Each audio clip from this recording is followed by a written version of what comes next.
बिस्मिल्लाहिर्रहमानिर्रहीम। Hello and अस्सलाम वालेकुम। कैसे हैं आप सब? ठीक ठाक हैं? मैं हूँ हिना अजमीन, तो वेलकम करती हूँ आपको अपने चैनल पर। सबसे पहले तो आपका शुक्रिया अदा करती हूँ क्योंकि आपने अपना कीमती वक्त निकाला मेरे वीडियो को देखने के लिए। और दूसरी बात, आपसे रिक्वेस्ट करती हूँ कि अगर आपने मेरे चैनल को अभी तक सब्सक्राइब नहीं किया तो कर लीजिए और नोटिफिकेशन का बटन ऑन कर लीजिए। सुप्रीम कोर्ट का परवेज़ मुशर्रफ हमला केस के मुलजिम को रिहा करने का हुक्म।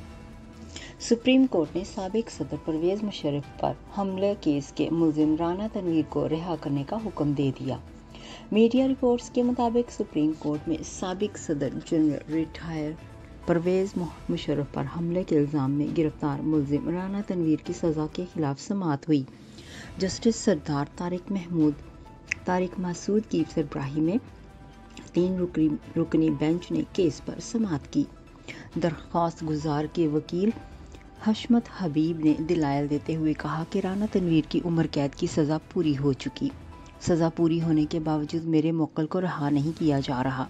उम्र कैद की मुद्दत 14 साल है, लेकिन राना तनवीर को जेल में कैद हुए 20 साल गुजर चुके हैं।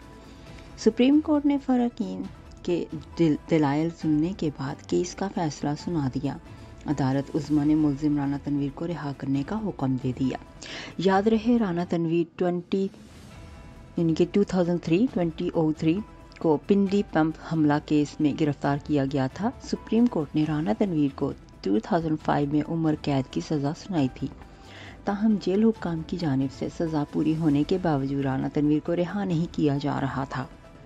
सुप्रीम कोर्ट ने हाई कोर्ट का फैसला बरकरार रखते हुए वफाक और पंजाब की रिहाई के खिलाफ अपीलें खारिज कर दी। वाज़े रहे कि 31 दिसंबर 2014 को साबिक सदर जनरल रिटायर परवेज़ मुशर्रफ पर कातलाना हमले में मुलव्वस मुजरिम नियाज़ को पेशावर में फांसी दी गई थी। सवाबी के रिहायशी नियाज़ अहमद एयरफोर्स के साबिक मुलजिम थे और उन्हें कोर्ट मार्शल और फांसी की सज़ा भी सुनाई गई थी।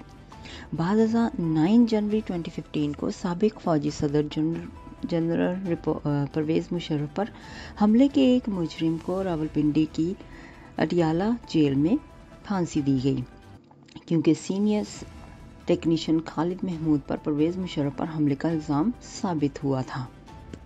नेक्स्ट वीडियो तक के लिए मुझे अभी इजाज़त दीजिएगा। अपना बहुत सा ख्याल रखिएगा। हमेशा खुश रहिएगा। Bye bye.